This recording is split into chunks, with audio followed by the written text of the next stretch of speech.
अस्सलाम वालेकुम and welcome to tonight with Najam Sethi. मैं हूं मुनीब फारूक और मेरे साथ मौजूद हैं नजम सेठी साहब। नाज़रीन, अगर आज आप ये एक्सपेक्ट कर रहे हैं कि हम सियासत पे बात करेंगे तो पार्शली आप गलत हैं। इसलिए क्योंकि आज हम सियासत की बात करेंगे सिर्फ पहले सेगमेंट में और उसके बाद हम डिस्कस करेंगे क्रिकेट। जी हाँ, आप जानते हैं बड़ा ही जिसे कहते हैं माइटी ब्लो मिला है आज पाकिस्तान क्रिकेट को, क्योंकि जिन प्लेयर्स के ऊपर आज बैन लगा है, जिनको जुर्माने हुए हैं, they are supposed to be the key players of Pakistan cricket.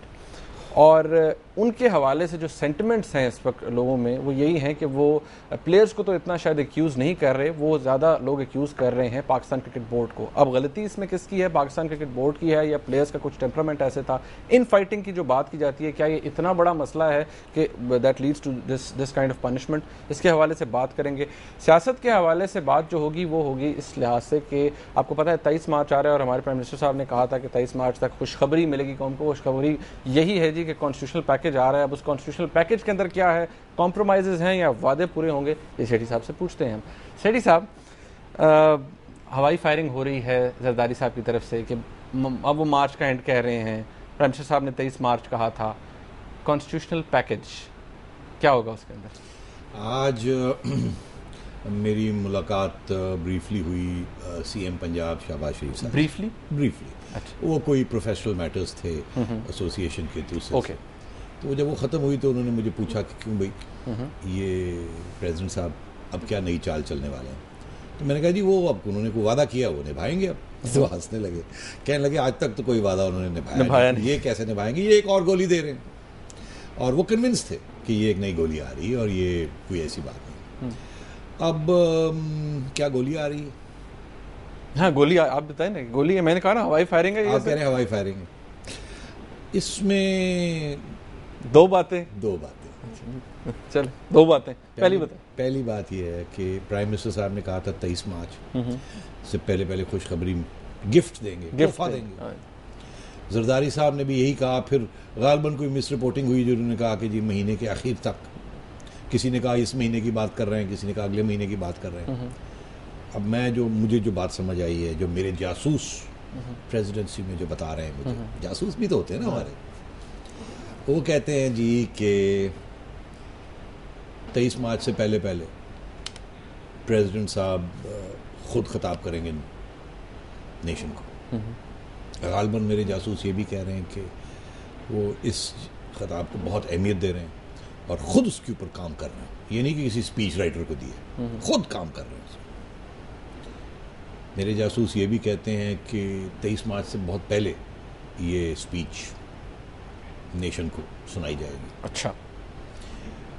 और ये जो बात कही गई कि जी महीने के आखिर तक, उसका ताल्लुक कि बिल जो है, जो constitutional 18th constitutional amendment bill है, जिसका ड्राफ्ट तैयार हो गया या हो रहा है, जिसके बेसिस के ऊपर स्पीच बन रही है, प्रेसिडेंट साहब वो बिल जो है नेशनल असेंबली में पेश कर दिया जाएगा। और ये जो कहना है कि जी, और वो 23 मार्च से पहले पेश कर दिया जाएगा, और ये कहना कि वो आखिर तक, महीने का आखिर का जो जिक्र आया वो ये कि महीने के आखिर तक बिल पास हो जाएगा। तो तीन बातें निकली। स्पीच तैयार हो रही है, ड्राफ्ट तैयार हो गया है, मतलब है कि अगर अभी भी कुछ चीज रह जाती तो इतनी स्पीच ना तैयार होती। ठीक है, पार्लियामेंट में टेबल होगा, पार्लियामेंट में टेबल हो जाएगा और पूरी उम्मीद है कि महीने के आखिर से पहले दोनों हाउसेज में पास हो जाएगा, प्रेसिडेंट साहब साइन कर देंगे। ये मुमकिन है? ये मेरे जासूस मुझे कह रहे हैं। नहीं, ये मुमकिन है कि पास भी हो जाए। साहब कहते हैं कि ये मुमकिन नहीं है। नहीं मुमकिन। तो मैंने आपको अपने जासूसों की बात बता दी। अब जाहिर है मैंने, अब आप जासूसों की बात पे तज्जिया बताइए ना अपना। तज्जिया ये है कि 90% बात सही है, हो जाएगा, क्योंकि मेरे सोर्सेस बड़े पक्के होते हैं कि प्रेसिडेंट साहब चाहते हैं कि ये कर दिया जाए। और उसमें मेरे सोर्सेज ये भी कह रहे हैं कि नून को पूरा कॉन्फिडेंस में ले लिया गया और एएनपी को कॉन्फिडेंस में ले लिया गया और एमक्यूएम को कॉन्फिडेंस में ले लिया गया, और जो बातें हम सुनते आ रहे हैं वो शायद अब होने जा रही हैं। अब बारीकियां क्या हैं, क्या जब ये डिबेट शुरू होगी असेंबली में तो उसमें क्या बारीकियां निकलेंगी, फाइनल बिल की शेक जो है वो क्या निकलेगी, ये मुझे नहीं पता। ओके। मगर प्रेसिडेंट के powers, prime minister third term, appointment of service chiefs, governors, judicial commission, appointment of जजेस, रीनेमिंग ऑफ फ्रंटियर, अपेरेंटली इन सब चीज़ों के ऊपर पेशरफ्त हुई है, पेशकदमी हुई है और मोर और लेस सेटल हो चुके हैं ये मामले, ये कहा जा रहा। और एंड ऑफ दिस मंथ तक प्रेसिडेंट साहब जो हैं वो मोस्ट अपने पास छोड़ दें, ये कहा जा रहा है। बट शेठी साहब, ये द क्वेश्चन इज के चार्टर ऑफ डेमोक्रेसी दोनों पार्टी सिग्नेटरी हैं उसकी, और अभी तक जो चीज़ पब्लिश हुई है न्यूज़पेपर्स के अंदर वो यही है कि चार्टर ऑफ डेमोक्रेसी की भी कुछ क्लॉजेस के ऊपर कॉम्प्रोमाइज़ किया गया है। जैसे फेडरल कॉन्स्टिट्यूशनल कोर्ट के बारे में सुना है कि इस पैकेज के अंदर कोई बात नहीं की गई। जुडिशल कमीशन के क़याम को भी अब जिस तरह मौलाना फजल रहमान साहब कह रहे थे कि मौजूदा चीफ जस्टिस तो क्वालिफाई नहीं करते उस कमीशन को हेड करने में, तो आपको नहीं लगता कि फिर इन्हीं दो पार्टीज़ को लोग दोबारा क्रिटिसाइज़ करेंगे, ख़ासतौर पे जो पार्टीज़ हैं इनके खिलाफ, मौलाना फजल रहमान या काफ लीग वाले, कि जी ये चार्टर ऑफ डेमोक्रेसी को खुद साइन करते हैं और जब उसको इम्प्लीमेंट करने की बारी आती है दौड़ जाते हैं? देखिए, चार्टर ऑफ डेमोक्रेसी का जहाँ तक जुडिशल अपॉइंटमेंट्स का मसला है, वहाँ नून और PPP के अंदर तो इतफाक हो गया ना कि यही चीफ जस्टिस साहब बैठेंगे हेड ऑफ जुडिशल कमीशन, और PCO जजेस का जो जिक्र आया था चार्टर वो ओमिट कर दिया। मौलाना की जो बात है वो फ़र्क है, वो अभी इससे इत्तेफाक नहीं कर रहे, वो अपनी पोजीशन लेके खड़े हैं और जाहिर है उनकी ज़्यादा प्रिंसिपल पोजीशन है। मगर देखिए ना, आप जरदारी साहब को, नवाज शरीफ साहब को भी साथ ले जाना है ना, और नवाज शरीफ साहब नहीं चाहते कि वो PCO जजेस की बात हो, क्योंकि जाहिर है कि वो करंट चीफ जस्टिस है और बहुत से जजेस उनके खिलाफ जाएगी वो, तो वो ये जुडिशरी के मामले में वो कंप्लीट सपोर्ट करना चाह रहे हैं। और जरदारी साहब ये नहीं चाहते कि वो फिर ऐसे लगे जैसे कि वो करंट चीफ जस्टिस और उनके जो साथी उनके खिलाफ फिर कोई महाज बनाने जा रहे हैं, इसलिए उन्होंने ये कंसीड कर दिया। हालांकि मेरी ये व्यू थी कि देखिए, अगर आपने काम करना ही है तो साफ शफाफ तरीके से करें, कोई ऐसा रास्ता निकालें जिसमें फिर कोई PCO जज ना हो, मगर वो मुमकिन नहीं है इस सूरत हाल में, क्योंकि अगर वो करते भी हैं 18th कॉन्स्टिट्यूशनल अमेंडमेंट, तो ये जो जज हजरात बैठे हैं उसको स्ट्राइक डाउन कर देंगे अगर उनके खिलाफ जाएगा। तो वो क्या काम करना जो कि आगे जाके और प्रॉब्लम्स क्रिएट करे। आपने देखा कितना सॉरी तो चलता ही रहता है। तो अब मगर बात ये, दिलचस्प बात ये है कि मेरे जासूस जो हैं पीपल्स पार्टी में वो कह रहे हैं कि अब हो गई बात, और जो चीफ मिनिस्टर साहब हैं वो कहते हैं जी वो कुछ भी नहीं हुआ, कुछ नहीं, ये गोली दे रहे हैं, तो होगा या नहीं होगा, गोली दे रहे हैं। मियाँ साहब बड़ी कन्वीनियंटली एज यू नो मुल्क से बाहर हैं।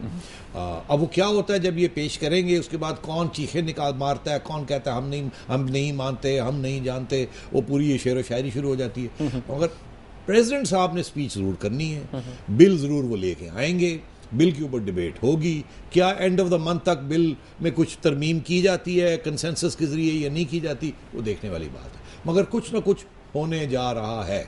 अच्छा सेठी साहब, लेट्स अज्यूम कि जैसा आप कह रहे हैं और आपके जो सोर्सेज हैं वो कह रहे हैं वैसा ही हो जाता है, आप कहते हैं 90% तक बिल पास भी हो जाता है, जरदारी साहब की क्या हालात होंगे? अब उनका जो ग्राफ था, in fact he was in great turmoil, he was in troubled waters. देखिए उनके क्या हालात होंगे? बड़ी अच्छी बात, बड़ा अच्छा सवाल है कि इस वक्त सबसे बड़ी तनकीद उनके ऊपर क्या है। मियाँ नवाज शरीफ से कोई बात करें वो तो कहते हैं कि बारिश होगी, 17 अमेंडमेंट खत्म करे तो बारिश आटा सस्ता हो जाए, हर चीज जो है उन्होंने 17th अमेंडमेंट के ऊपर लगाया, मेरा मुतालबा 17वीं तरमीम खत्म, और वो यही बात करते हैं। तो ये बात तो फिर उस बड़ी मुश्किल हो जाएगी ना इसके बात करनी, फिर तो बड़ी जबरदस्त किस्म की फिर हाथापाई करनी पड़ेगी ना, या साथ देना पड़ेगा या अलग होना पड़ेगा। तो मेरा ख्याल है पाकिस्तान की सियासत भी क्लियरर हो जाएगी, बेहतर होगी या नहीं ये मैं नहीं कह सकता, मगर क्लियर हो जाएगी। ये अगर जरदारी साहब ये काम पूरा कर देते हैं तो फिर उनके ऊपर ये जो बहुत से वादे निभाए नहीं, ये नहीं किया, वो नहीं किया, ये जो मोटा मोटा इल्ज़ाम है ये नहीं होगा। हम आएंगे फिर किस तरफ? गवर्नेंस की तरफ। ओके, गवर्नेंस क्यों नहीं हो रही, गवर्नेंस कैसे हो रही है, फिर असली जो है ना बात जो है ना, मोटी मोटी बात, मीठी बात, गोश्त खाने वाली बात, वो दाल वाला मसला खत्म हो जाएगा। ये जो डाइवर्जन्स हैं, फिर मियाँ साहब को भी मोटी बात करनी पड़ेगी और जरदारी साहब को भी मोटी, और ये जो चीज़ रास्ते में आई हुई है 17th अमेंडमेंट, मुशर्रफ की ओवरहैंग, ये सारा जो है ये सारा मामला खत्म हो जाएगा। और मैं समझता हूँ ये कदम उठाना बहुत ज़रूरी है ताकि हमारी सियासत और सिस्टम जो आगे बढ़े। सेठी साहब, यहाँ पर हमें ब्रेक लेते हैं और ब्रेक के बाद जब हम वापस आएंगे नाजरीन तो हम क्रिकेट डिस्कस करेंगे और हमारे साथ एक बड़ी ही इंपॉर्टेंट पर्सनालिटी होंगी, आप सबकी वो फेवरेट हैं, और जब बात होती है क्रिकेट की तो उनका जिक्र हमेशा आ जाता है। पाकिस्तान को जब भी बात होती है पाकिस्तान क्रिकेट की उनको बड़ी अहमियत हासिल है इस हवाले से, और कमेंट्री भी बड़ी ज़बरदस्त करते हैं, एनालिसिस भी बड़ा ज़बरदस्त होता है उनका। उनसे आपकी मुलाकात होगी एक ब्रेक के बाद, हमारे साथ रहिए।